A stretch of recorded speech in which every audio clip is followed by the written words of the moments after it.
We are at Omapere Beach, and I just wanted to talk to you about some of my favourite things in April, now that we're in May.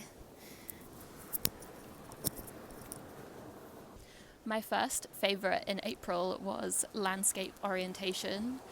I think on social media there's been a big shift in the way that we use it, and even though Instagram had that kind of pivotal push towards the square image, and then portrait images have become really popular and become the default because of the way we interact with screens and things like that. I I'm finding myself shifting back towards a landscape orientation, especially in my kind of end product of a video. I've just enjoy it so much better. Even with my film camera, I think I've had the default be a landscape orientation.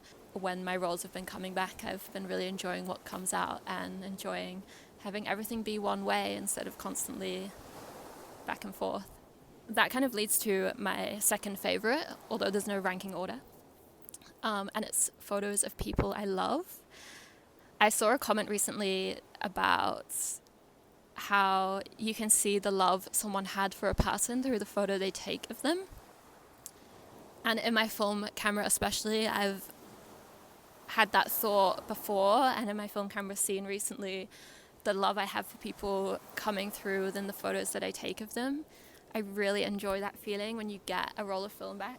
It's like a dopamine hit that I just cannot beat. Some of my favorite photos of my friends, selfishly and vainly, are photos that I've taken of them. And some of my favorite photos of myself are ones that my closest and nearest and dearest have taken of me, and it's because I can see the love they have for me in the way that they've captured me. Even when photos don't turn out perfectly, if they're out of focus or blurry, or the ISO or the aperture wasn't right, or something, the camera strap was on the screen, it doesn't matter. They still are capturing the essence of you in a moment that you wouldn't have seen of yourself, and I really enjoy that. Another favorite in April is the process of metamorphosis. I know this sounds big and okay, whatever, Libby, but I've been in a real phase and stage of transformation, and thinking about the process of metamorphosis, I think there are various processes within it. You can be in that big part where you're transforming into something brand new, but there's also phases in it where you are that new thing, and then you're kind of coasting and you're flying, soaring, floating through as this new product and just trying life out in your new sense of self. But there's also the other side where you're growing and trying to become something and putting a lot of energy and effort into becoming the better thing, but you're not the better thing yet. And I find myself relating to all aspects of that. I think at the moment, especially, I'm in a big state of change, and I think I'm in the caterpillar phase. I'm hoping that the cocoon period is kind to me. It might be what I'm entering right now while I'm up here, but yeah. I think also I've seen a lot of butterfly imagery in my life recently. It's been from friends, people around me, places I've been told to look out for it, and I've seen it, and so I think that's really affirming, and I like that. I think that Mariah Carey was onto something with Butterfly. And talking about some music, I've had two music favourites throughout April. The first is the album Patterns in Repeat by Laura Marling. It's a 2024 album, and at the time it came out, I really loved it. I absolutely rinsed it. It's one of those albums I listen to start to finish and I don't skip. And I really connect with Laura lyrically. I love what she has to say. I think her music is quite raw and honest. It's soft, but it has a power that I can feel. Her voice is really lovely, and musically, I really like her sound. The song Your Girl is the reason I returned to this album. If you know that song and you know me, you might read into that a little bit, but it brought me back to the album, and I'm so glad it did because I think it's such a great album, and if you haven't listened to it, you absolutely should. I've also been listening to a lot of Aphex Twin. I've leaned into some instrumental music for a while. I think some lyrics are a bit too affecting for me right now, and instrumental music obviously doesn't have that literal effect. You can kind of choose what you take from the music instead of having someone spell something out for you lyrically.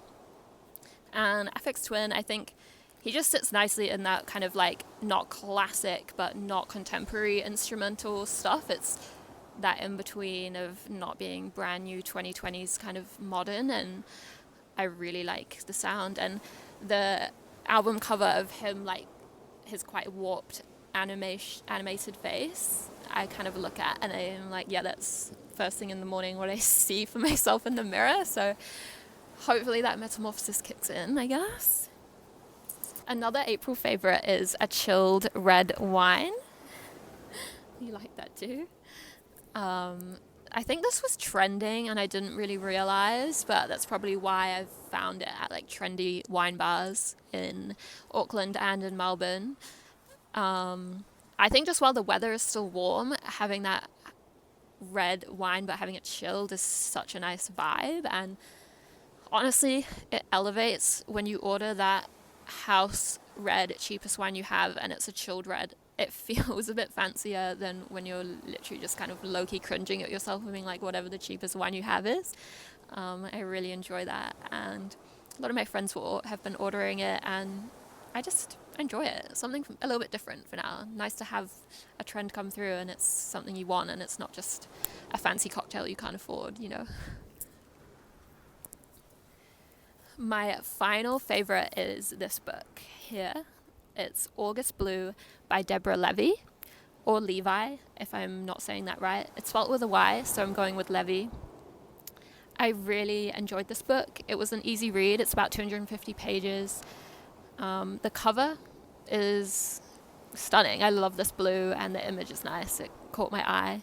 I bought it at the flea market in Melbourne, but it's actually not that old of a release. It's published by Penguin. So I was surprised to have found it, but I really enjoyed it.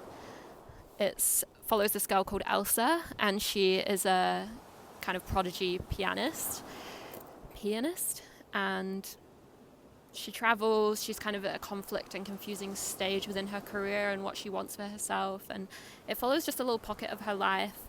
It wasn't too affecting. It was really easy to read, and I still connected with her, which I enjoyed, while not feeling like completely emotionally tied to it.